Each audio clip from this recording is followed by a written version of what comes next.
Bonjour, bienvenue dans cette nouvelle Astro Tao, cette fois du mois de juillet.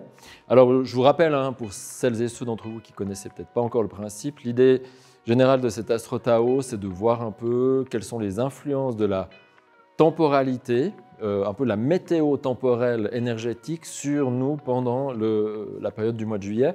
Quand on parle du mois de juillet dans la vision chinoise, on parle de la période qui va du 7 juillet au 6 août. Normalement, vous allez voir, c'est la période des vacances, en fait, de la plupart d'entre nous. La rentrée scolaire va un peu plus loin, mais disons qu'il y a beaucoup d'entre nous, on va prendre congé durant cette période.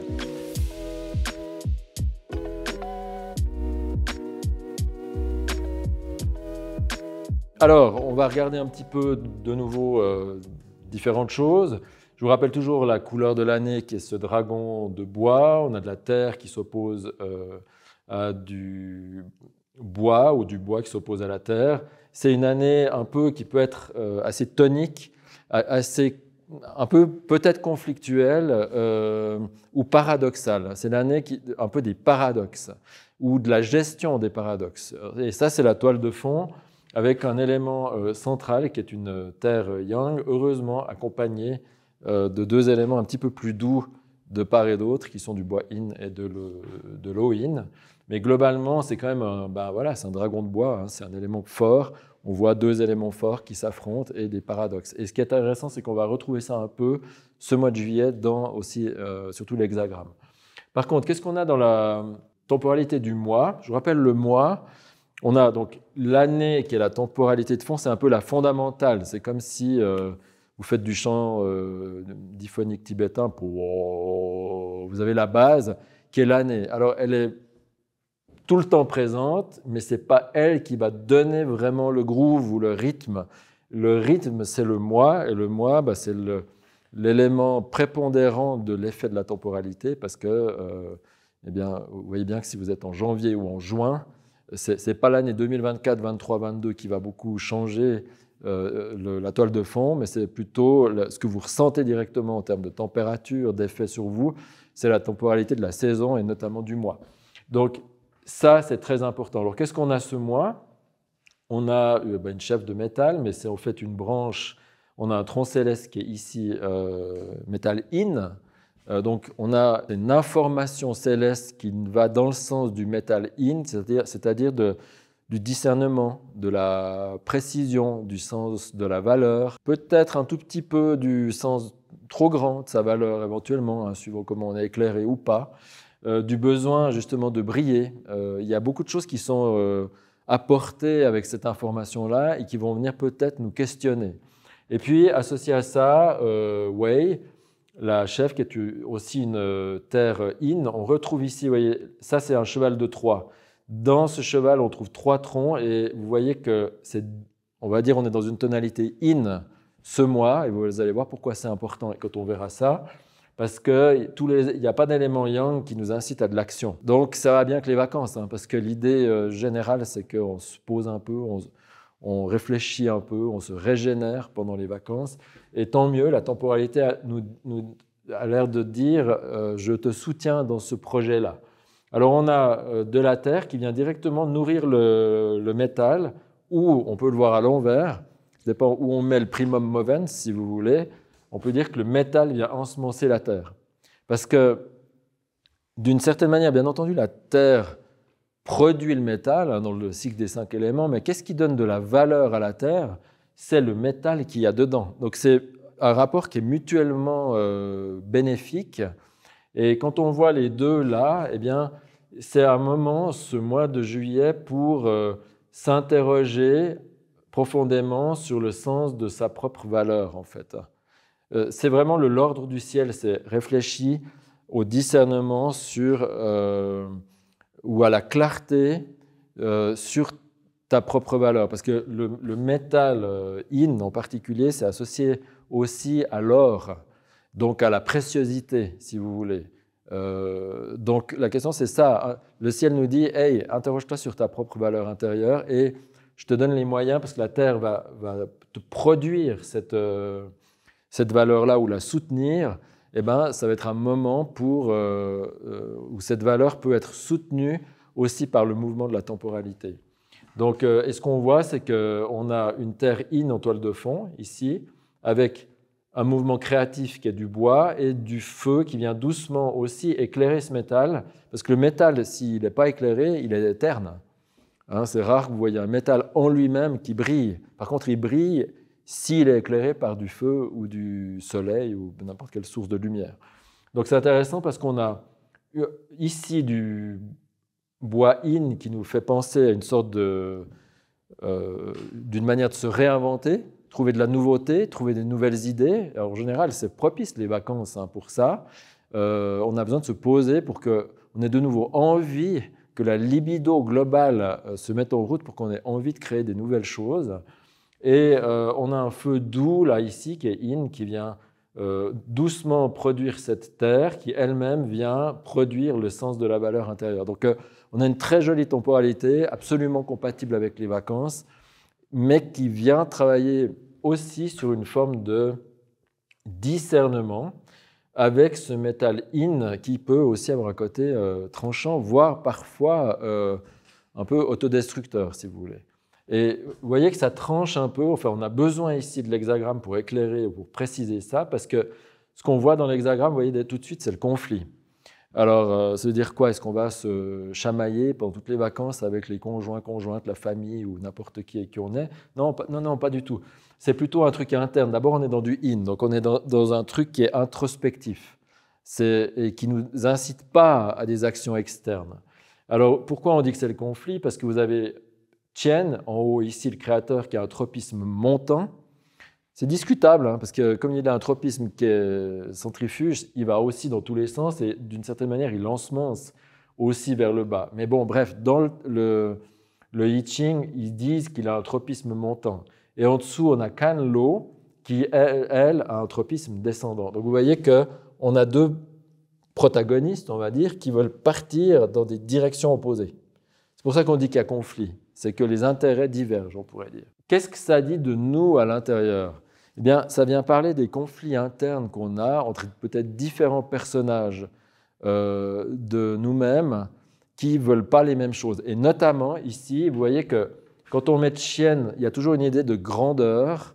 Alors, on peut le voir à différents niveaux. Mais d'abord, on peut voir que c'est un hexagramme qui comporte une part de danger, dans le sens où il y a beaucoup de force là en haut.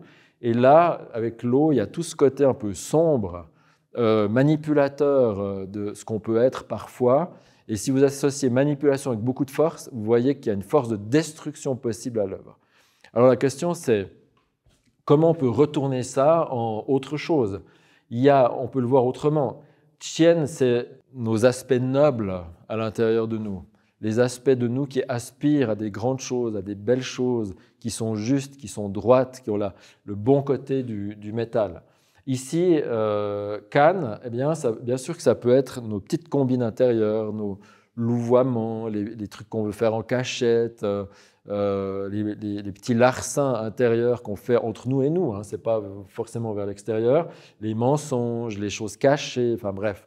Ça peut être ça, mais à l'inverse, l'eau peut aussi être cette humilité qui nous permet de rentrer à l'intérieur de nous, d'aller voir dans les recoins secrets, de regarder nos parts d'ombre, de se dire « ouais, ben ça, c'est pas terrible ce que j'ai fait là ou ce que j'ai émis ». C'est aussi une manière de rentrer en nous-mêmes et de se poser. Je vous rappelle, on ne bouge pas, c'est les vacances.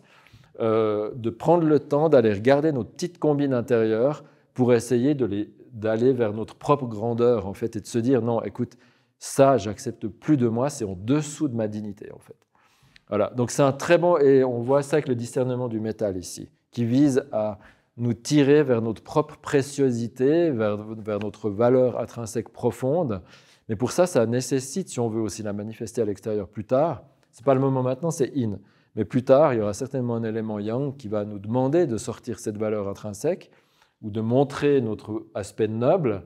Et on pourra le faire que si on a pris le temps des vacances, si on veut bien, en tout cas un temps de repos pour faire cet exercice intérieur d'aller regarder nos petites combines pour essayer de les rendre nobles en allant vers le ciel. Si j'avais analysé cet hexagramme sur un mode taoïste, on aurait trouvé quelque chose d'assez similaire parce qu'on aurait eu le sujet ici, On appelle ça le sujet, et l'objet qui est un petit peu le but, au fond, qui aurait été ici. Et il se trouve que le sujet est associé ici au serpent. Et l'objet, qui est le but, est associé au dragon, ici. Alors, j'aime bien vous le montrer aussi sous cette forme-là, parce qu'en fait, on voit exactement ce conflit intérieur. Le point de départ, c'est notre petite combine intérieure, associée au serpent, qui est toujours un machin louvoyant, qui n'est pas très clair, associé à des choses parfois transgénérationnelles, cachées, un peu, vous voyez, K dans le livre de la jungle. « Aie confiance, mon enfant, gna, gna, gna. Avec ses yeux qui tournent, etc. Donc, il n'est pas très, vous voyez, il n'est pas très clean, hein, en fait. Et ça, nous aussi, on louvoie à l'intérieur de temps en temps. On n'est pas très clean des fois à l'intérieur. Et c'est pas grave que ce soit comme ça, c'est toujours, on n'est pas parfait. Mais on peut avoir de la conscience sur nos petites combines intérieures, moi c'est comme ça que je les appelle, pour tirer vers le but de ce mois de juillet de cette pratique, qui est le dragon céleste. Ici, le dragon, dans la vision chinoise, c'est toujours un animal vertueux, c'est nos meilleurs côtés, si vous voulez. Donc c'est intéressant parce que quand on regarde ça au travers des trigrammes, donc Tien ou Kan ici, donc ciel et eau, ou à travers de la vision plus taoïste, qui est le sujet, l'objet et les animaux célestes, ben, ça nous dit intrinsèquement la même chose, en l'imageant peut-être encore un tout petit peu plus au travers de la vision taoïste, ce serpent là, qui louvoie, et puis le dragon qui se déploie, et puis qui dit « voilà où est ma noblesse intérieure ». Et donc, voilà le but de ce mois de juillet. Prenez le temps de vous poser, de vous arrêter. Ce n'est pas un moment pour faire de l'action, c'est une sorte de, on va dire, de bilan de mi-année, comme ça. Vous prenez le temps de vous régénérer, vous voyez, il y a cette idée de régénération, la terre régénère le métal. Reposez-vous, prenez du temps pour vous et triez les choses importantes pour vous et surtout, essayez de vous demander où est-ce que vous faites encore des petites combines dans la vie, quoi. La plupart du temps, quand on fait des combines intérieures, on le sait. On le sait, on ne veut juste pas le voir, mais on est un peu au courant. Donc, essayons d'être honnêtes avec nous-mêmes. Le métal, c'est aussi la justice, la justesse, qui est cet ordre du ciel d'être authentique vis-à-vis de nous, de dire « ouais, ça, c'est pas cool quand je fais ça, ni pour moi, ni pour les autres ». Et puis, essayez de tendre vers votre noblesse. Et à la rentrée, août, juillet, septembre, on verra bien, eh bien, on pourra émettre ou rendre public à ce moment-là cette noblesse, pour peu évidemment qu'on l'ait travaillée, parce que le métal yin a besoin d'avoir été travaillé pour trouver sa valeur. Voilà. Donc je pense que vous avez compris l'idée. Et sur ces paroles-là, je vous laisse. Je vous souhaite de très très bonnes vacances. Hein. Profitez. Moi, je prends aussi mes vacances en juillet. Si cette vidéo vous a été utile, n'oubliez pas de la partager, de mettre un petit like. C'est un petit peu d'énergie que vous nous rendez, puis qui nous rend service, en fait, qui augmente la visibilité de la chaîne. N'oubliez pas de vous abonner aux notifications si vous voulez voir les prochaines. Le petit glis-glis là en dessous qui s'allume. Et puis, je me réjouis de vous retrouver à la rentrée pour moi. Ça sera donc septembre, c'est-à-dire à la prochaine Astro Tao. Et je vais recommencer à tourner des vidéos courant juillet pour la chaîne YouTube. Donc les vidéos normales, entre guillemets, vont commencer à ressortir régulièrement à partir de la 3e de juillet, a priori, je pense. Voilà, je vous souhaite à tous, toutes, un très bon repos et à tout bientôt.